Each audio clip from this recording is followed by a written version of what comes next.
क्या हला जो 3 थर पंचायत के गली में है।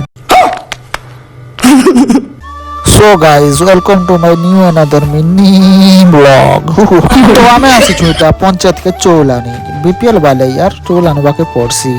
तो ई मासे चौल आनी आसी छु जे एडा देखु छ तो केते भीड़ अछन जे फिर भी जगवा के पड़सी का नी जगले नी पारे के गाजे की सरकारी काम बनिती जगवा के पड़सी का देखि परते मोर भंजा गोटे मोर संग चौल आनी आछि तो से भी वीडियो बनाबी बोल करी कहथिला जे ताके भी ऐड कर दिछे तो मु कहथिली कि 3 थोड़ा आशा जा हिली बॉडी करी कहथिली जे हेटा हला एक्चुअली मु चौल में सारे थी ना पर मोर पुत्रा गोटे कहला कि मोटा बिछना आनी जो बोल लगर हेटा आनी असली। सो गाइस देखमा चलो हमर पंचायत देखि पाथे ओटा लिखा छै ऊपर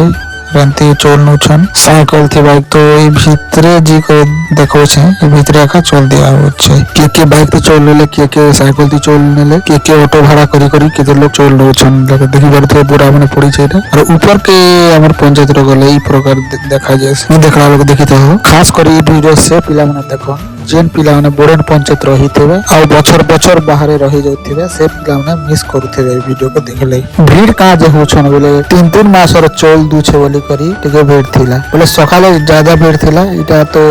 खै साला परे चोल दुआ होछ आ वीडियो भल लागला बोले फॉलो कर दबो या सब्सक्राइब